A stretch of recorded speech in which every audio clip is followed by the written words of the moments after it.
Hey everyone, Carolina Venom here. Today I'm taking a look at the RCA EZ3000. This is a pocket camcorder, as you can tell. I'm going to take you around the camera, show you the features, the specs, and the resolutions and all that stuff, and just kind of give you an introduction of this camera. First of all, right here you see your self-portrait type mirror here. Your lens, it's pretty unprotected, and it does stick out from the body quite a bit, as you can tell here, and if you ain't careful you'll be easy to scratch it, so that's kind of a bad thing. But this one here did come with a carrying case, so that does help out a little bit. A little rubbery pad here, I guess it's just for holding purposes, I don't know. Up here you have your microphone and your recording light.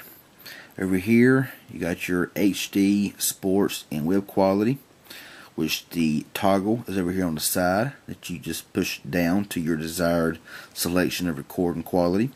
Up here you have your AV out on top, your micro SD card slot that holds up to a 16 gigabyte card. Over here you have your power button. You push it down, hold it for a few seconds for it to power on, and push it back down to power it off.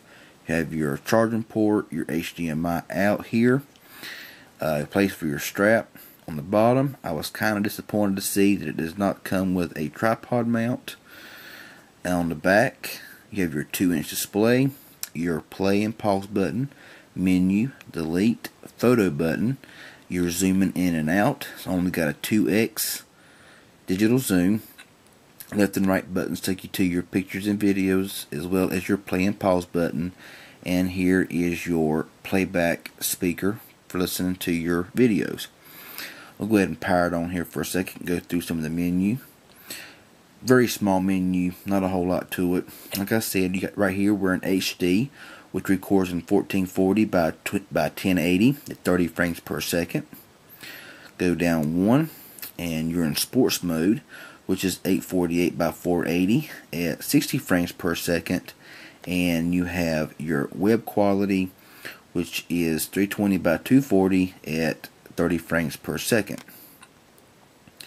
Go into the menu here and you see your lighting options: auto, low light, indoor, outdoor, back to auto. Your photo quality from 8 megapixel, 5, 3, 12, back to 8. Your TV output, your date, your time, your language, ketone, restore defaults, and your system info. That's pretty much all there is to the menu. There's not a whole lot to it. Like I said, here you push the photo button.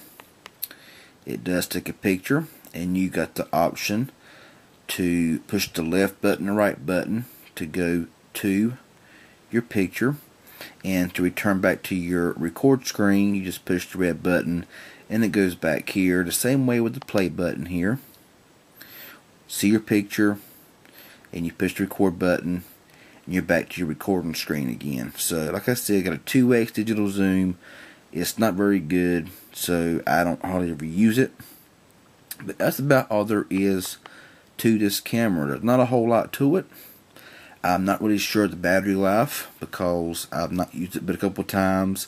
I took a couple of pictures and videos today in lower light, and they were a little grainy. When I took it in sports mode, it was kind of grainy when it was zoomed in some, but it was not in a very well bright lit area. This camera is more for an outside recording, and honestly the sports mode being 60 frames per second is very smooth.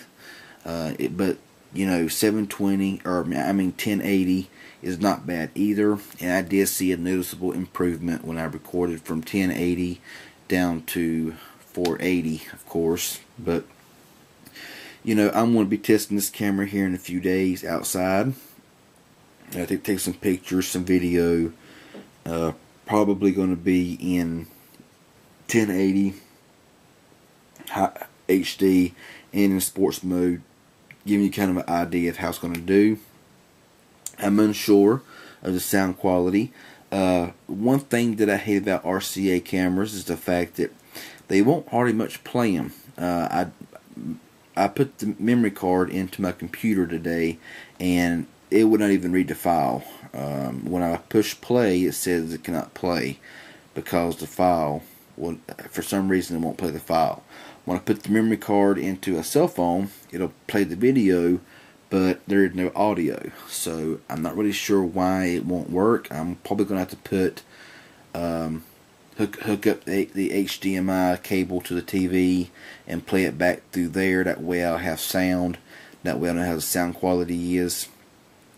So once I do all of that and everything, I will be making another video with pictures and videos as well as battery life. I read it gets just a little over an hour of continuous recording in HD.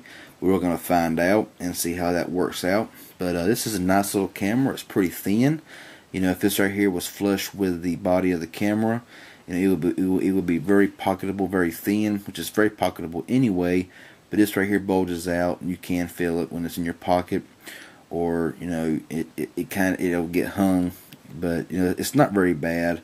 You know, it's not the greatest quality that I've seen in recording. I do have a RCA EZ3000, and it does seem to record better in 720 than this one here does in 1080. But you know, I may do a comparison of them too. But right now, I'm going to do a picture and video review, sound quality test and all, and I will tell you about the battery life and all that good stuff in the next video. So anyway, this is the introduction of the RCA EZ3000. Any questions, comments, feel free to ask me. Subscribe to my channel. I sure would appreciate it. Good looking little camera. I'm interested to see how it's going to look in good bright daylight. It's a good looking camera, very sturdy, and seems nice. So I'm going to get out of here. Y'all have a good one. I'll talk to you later.